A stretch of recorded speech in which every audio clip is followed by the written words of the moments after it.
Bom dia, irmãos, tudo bem?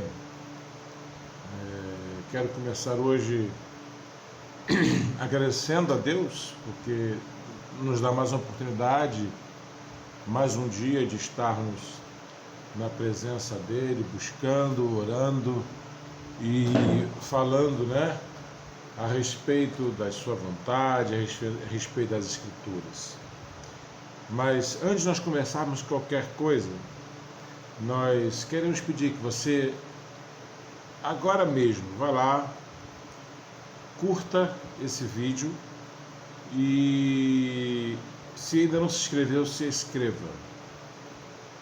Se inscreva e indique a um colega para que ele também possa ver. Compartilhe com alguém e peça para essa pessoa também curtir e seguir o nosso canal, o canal da Igreja Batista Esperança. E sabe, irmãos, hoje eu quero começar falando a respeito do jejum. Vamos orar? Vamos orar, porque inclusive essa noite eu não dormi praticamente nada. Eu estou tendo dificuldade realmente de dormir. Tenho sentido muito calor.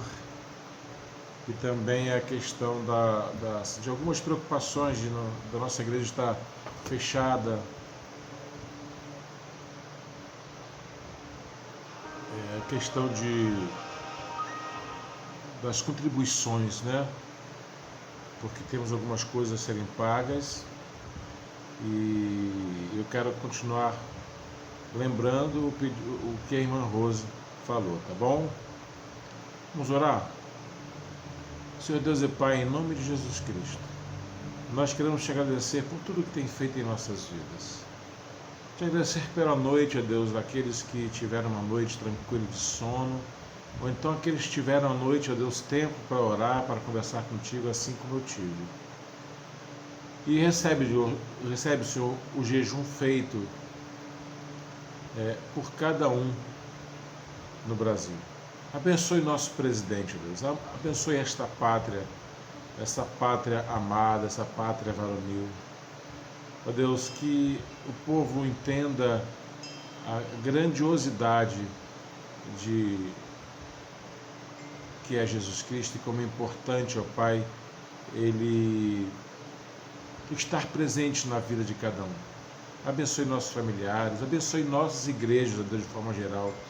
Igreja Batista Esperança, que é uma igreja, mas também é uma família, uma igreja que está buscando ser viva, saudável e eficaz. Orienta-nos a cada momento, em nome de Jesus. Amém. Irmãos, nós temos conversado, nós estamos afastados, estamos deixando de nos reunir, né?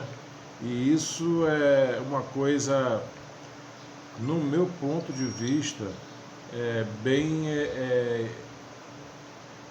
estressante, né? Algumas pessoas têm falado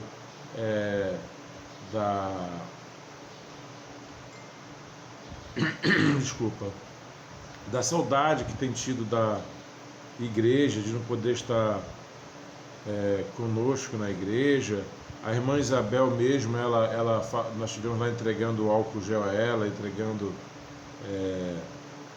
as coisas a ela, e ela falou: pastor, eu tô sentindo uma falta, às vezes eu vou ali na rua escondidinha para poder dar uma respirada e poder ver a rua, olhar a rua. E nós conversamos com ela. Eu quero dar também uma orientação antes de nós começarmos a palavra diretamente dita, né, para começar o estudo, a mensagem, em relação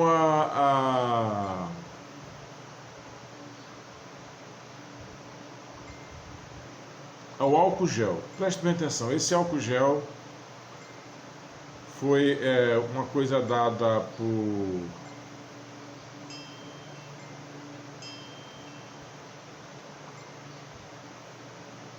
por minha cunhada, que ela conseguiu no seu trabalho, e isso ela conversando comigo, nós decidimos então, eu conversando com ela, e ela perguntou se eu gostaria de ter esse álcool gel, e ela conseguiu esse álcool gel, e nós ali fomos distribuir para os irmãos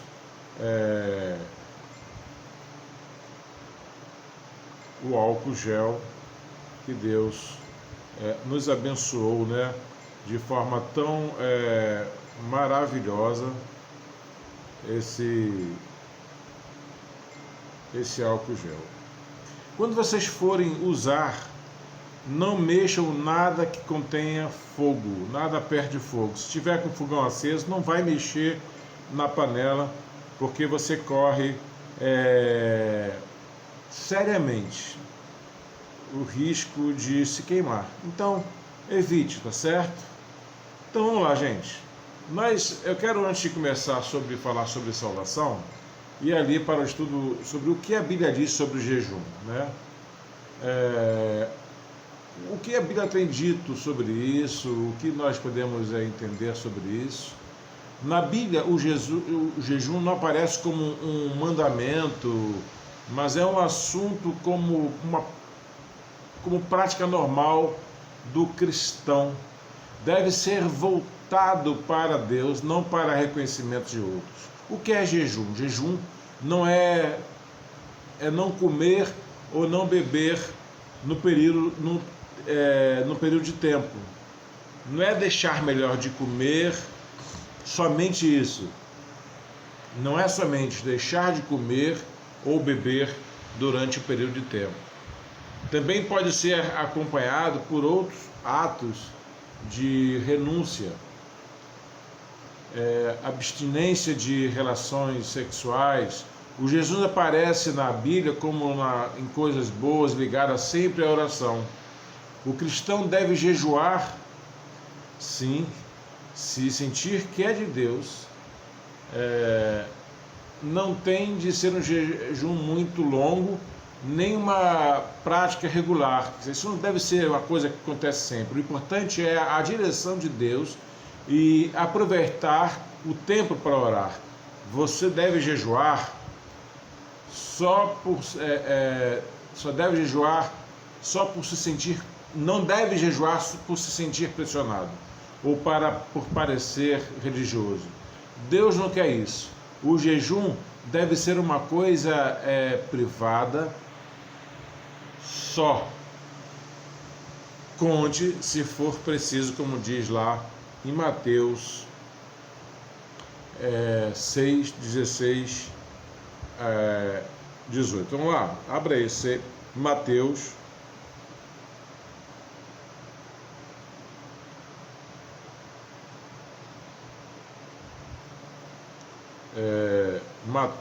6,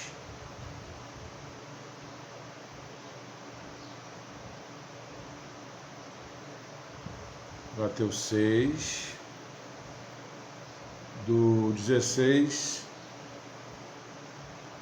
ao 18. Olha o que diz: e quando jejuardes, não vos mostreis constrangidos como os hipócritas, porque desfiguram os seus rostos para os homens, para que aos homens pareça que jejuam. Em verdade vos digo que já receberam o seu galardão. Tu, porém, quando jejuardes, unge a tua cabeça e lava o teu rosto, para não pareceres aos homens que jejuas, mas a teu Pai que está em secreto, e teu Pai que vê em secreto te recompensará publicamente. Então, a pergunta fica: e por que jejuar? Para ficar mais próximo de Deus. Esta é a razão principal para o jejum. Todas as outras são secundárias, como diz Zacarias 7, 5. Vamos lá, Zacarias 7, 5. Diz assim: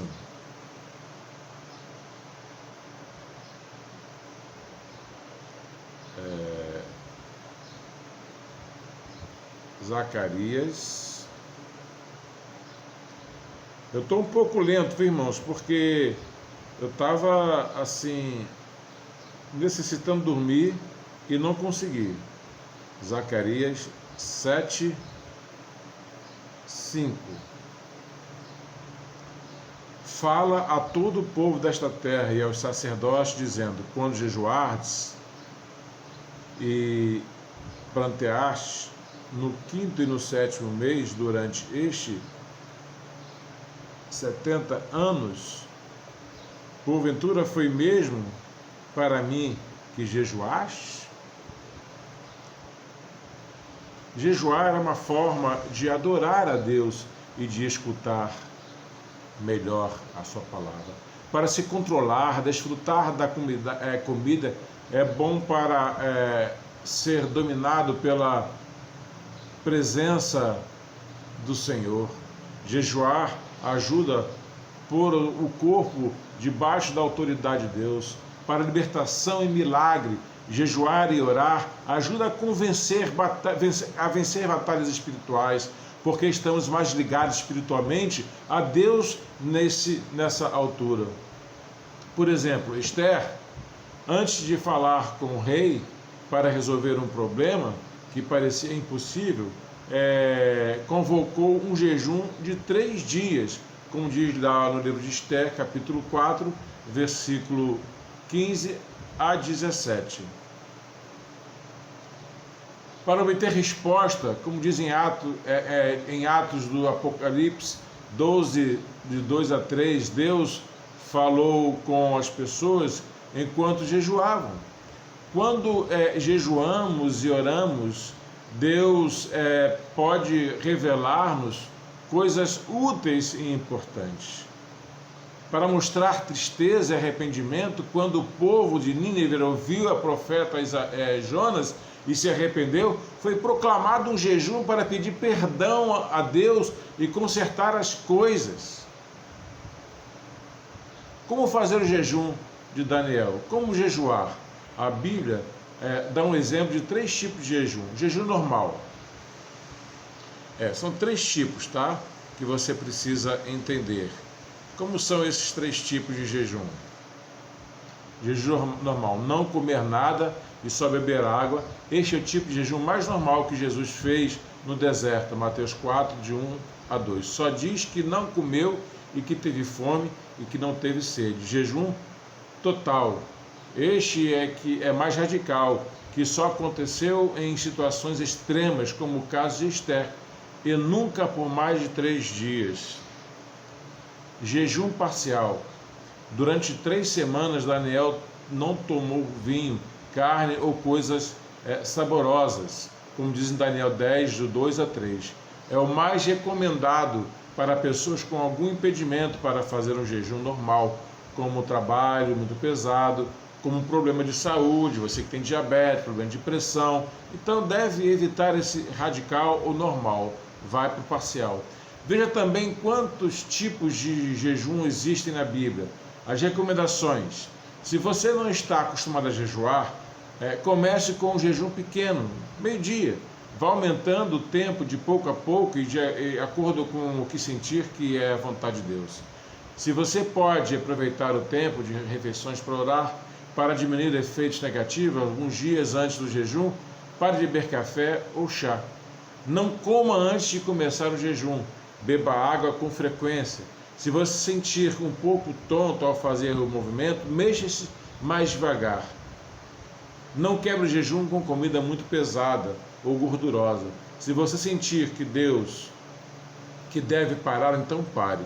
Se você tem problema de saúde, procure uma opinião médica antes de decidir que vai fazer o jejum. É isso aí, irmãos.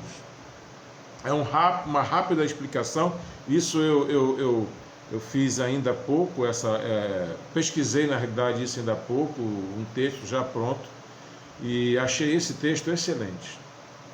E eu queria que você prestasse muita atenção nisso, para que você tivesse um resultado de jejum satisfeito. Faça um jejum em paz, um jejum que não vai lhe fazer mal. Deus não quer sacrifício, Deus não quer que você rasgue as suas vestes, Deus quer que você rasgue o seu coração.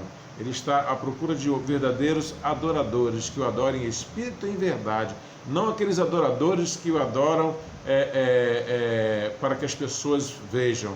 Nós não estamos atrás de artistas, nós não estamos atrás de hipócritas, que eu já expliquei significava a hipocrisia, que significa ser fingido, um artista. Deus não está à busca de sacrifício para que você obtenha. O jejum, ele na realidade é para uma comunhão maior com Deus, para ouvir uma resposta dele, e Deus, ele vai honrar. Então faça o jejum, beba água,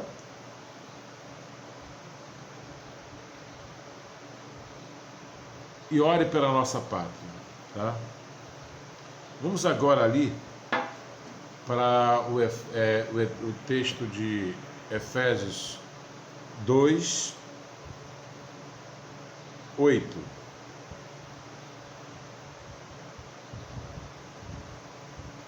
Que diz assim, mudando agora totalmente de assunto, né? Eu quis dar essa pequena orientação de forma rápida e saudável para vocês em termos do jejum. Eu sei que já foi começado o jejum, tem muita gente que começou meia-noite, pessoas estão começando agora 8 horas, mas fica essa explicação e que seja de bom proveito para cada um de vocês. E se você já começou, siga as orientações. Não está se sentindo bem? Vai lá, tá bom? Porque pela graça sois salvos, mediante a fé. Isto não vem de vós, é dom de Deus. A salvação é obra exclusiva de Deus, de ponta a ponta. O homem não pode alcançá-la por esforço, nem por contribuir com ela com seus supostos méritos. A salvação pela graça mediante a fé e não pelas obras mediante o mérito. 3 verdades são destacadas pelo apóstolo Paulo. A causa meritória da salvação é a graça. Não somos salvos pelo sacrifício que fazemos para Deus, mas pelo supremo sacrifício que Deus fez por nós, entregando o seu próprio Filho para morrer em nosso lugar.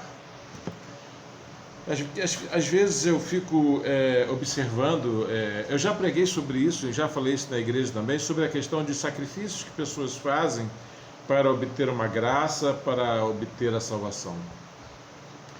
Isso não é necessário. A Bíblia diz que pela graça sois salvos por meio da fé. Isso não vem de vós, nem de mim, nem de você. É um dom de Deus. Não vem das obras para que ninguém se glorie, porque somos feitura sua, criados em Jesus Cristo para as boas obras. Olha só, criado por Jesus Cristo, criado em Jesus Cristo para as boas obras, a quais Deus preparou para que andássemos nela. Deus nos amou quando éramos fracos, ímpios, pecadores e inimigos dele. Deus deu seu Filho unigênito para morrer por pecadores indignos, isto é, graça, maravilhosa graça. A causa instrumental da salvação é a fé. É interessante, às vezes as pessoas, não, eu sou salvo pela fé. A fé é um instrumento para te levar a crer, mas a tua salvação vem pela graça. A fé não é a causa meritória, mas a causa instrumental. Pela fé nos apropriamos da salvação conquistada por Cristo na cruz. Nós não podemos de forma alguma achar que temos qualquer participação na salvação. E é interessante que às vezes quer aceitar Jesus Cristo como Salvador. Isso é de um erro tão grande. Eu não posso ser aceito por Jesus Cristo, mas na frente nós vamos ver sobre isso. Eu estou me antecipando um pouco. A fé é a mão de um mendigo estendida para receber o presente de um rei. As obras são resultado da salvação. Não somos salvos por causa das obras, mas para as obras. As obras não são a causa da nossa salvação, mas o resultado da salvação. Que maravilha, glória a Deus por isso. Então, nós não podemos nunca achar que somos salvos porque cometemos as obras, mas as obras, elas são o resultado daquilo que o Senhor Jesus Cristo fez por mim. Eu vou executar o favor aos menos merecidos, eu vou viver uma prática, uma vida diante de Deus, para que as pessoas possam reconhecer Jesus Cristo como Salvador. E quando nós fazemos isso, nós percebemos claramente a ação e o agir de Deus. O apóstolo Paulo diz que somos feitura de Deus, criados em Jesus Cristo.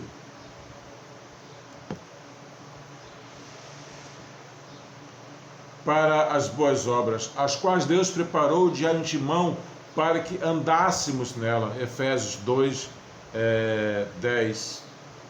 A salvação pela graça mediante a fé. A salvação pela graça é uma doutrina central da fé cristã. Ela indica que a salvação é um dom gratuito de Deus e não está fundamentada nas obras humanas. A Bíblia é clara ao afirmar que somos salvos pela graça mediante a fé em Cristo Jesus. A corrupção de homem, a Bíblia diz que todas as pessoas, sem exceção, são pecadores, como diz Romanos 3, 23. Isso significa que toda a necessidade da salvação, toda a necessidade,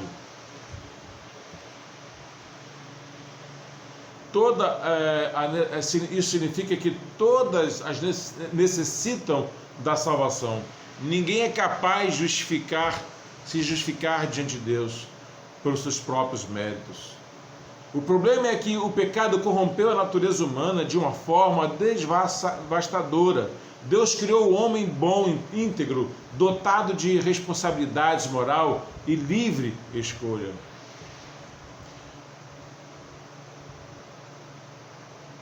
Talvez o amigo, o irmão esteja estranhando toda essa ênfase sobre a graça. Nós não merecemos a salvação, irmão, meu amigo. Nós não somos merecedores da salvação. A salvação é algo que Deus nos deu gratuitamente, no sentido de que nós não precisamos pagar nada. O preço foi pago na cruz, porque Deus amou o mundo de tal maneira que deu seu Filho unigênito para todo aquele que nele crê, não pereça, mas tenha a vida eterna. Mas Deus, lá em Efésios 2, 4 diz: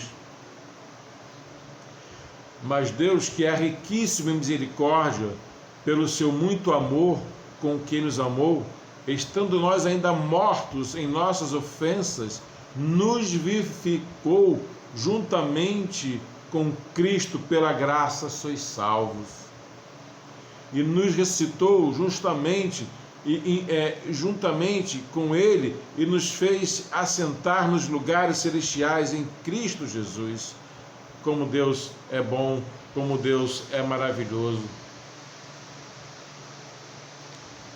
Mas quando o pecado entrou na humanidade através de Adão, isso mudou. Saiba como o pecado entrou no mundo. O coração do homem tornou-se irresistivelmente inclinado ao mal. A prova disto é que ninguém consegue optar nunca mais a pecar na sua vida. O que não é o pecado. O homem não é pecador porque peca, mas ele peca porque é pecador. Por sua própria vontade, o homem não consegue amar as coisas de Deus. Ele simplesmente é incapaz de desejar aquilo que é espiritualmente bom. Por causa do pecado, o pecador sente prazer em ofender ao Senhor. Ele prefere as trevas e ao invés da luz, como diz em João 3,19, sabe? Existem alguns que estão através da mídia zombando do jejum que foi conclamado aos cristãos. Muitos estão aí zombando daquilo que nós estamos fazendo. Sabe por quê? Porque sentem prazer no pecado, porque eles preferem as trevas do que a luz. O pecador sente prazer em ofender ao Senhor. A corrupção do homem nos mostra a profundidade da salvação pela graça. Condenados pela lei, vimos que todos os homens são pecadores e então não há ninguém que possa salvar-se a si mesmo. O pecador pode ser definido como a quebra da lei de Deus. Essa lei basicamente proíbe aquilo que ofende a Deus e ordena aquilo que lhe agrada. A lei de Deus reflete seu caráter santo e comunica ao homem o seu propósito. Essa lei pode ser percebida nas obras da criação.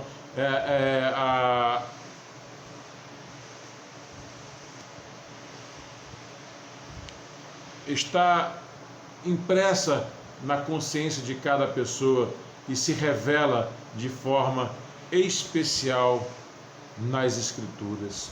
O problema é que ninguém consegue cumprir integralmente a lei de Deus, mas se há lei e se há um juiz, então é justo que alguma penalidade seja aplicada.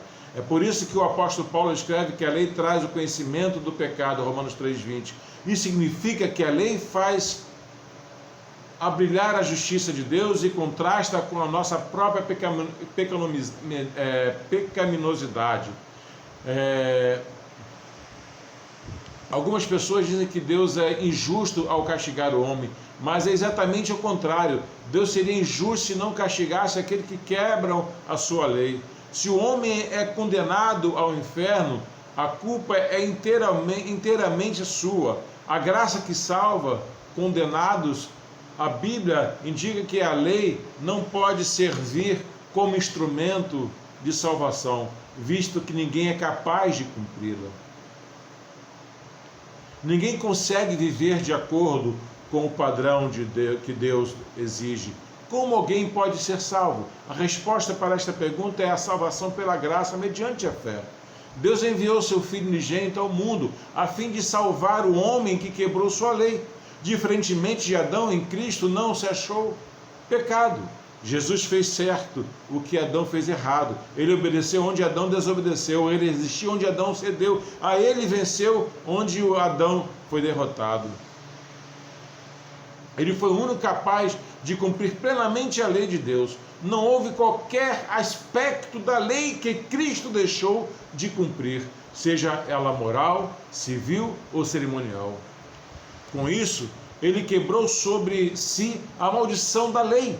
Jesus recebeu de forma o preço da ira divina em lugar do seu povo. Por isso que no aspecto legal, o pecador é justificado mediante os méritos de Cristo. Às vezes a gente escuta, as pessoas falando que essa é uma questão muito injusta. Por que a humanidade sofre? Por que um vai para o inferno e outro não? Isso nós estamos falando agora. A questão do sofrimento da humanidade nós vamos ver mais para frente. Por que o ser humano sofre? Por que existem coisas que nós não entendemos, como a perda de um ente querido? Mas o que significa ser salvo pela graça? Ser salvo pela graça significa exatamente o oposto de ser salvo pelas obras.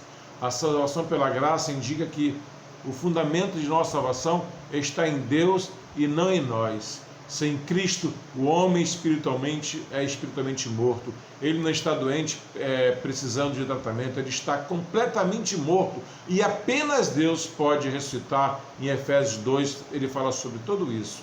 Paulo escreve que a salvação é pela fé, pela graça, mediante a fé. Isso não vem de nós mesmos, mas é dom de Deus. Isso significa que não há nenhum sentido em que a graça de Deus não esteja presente na obra da salvação.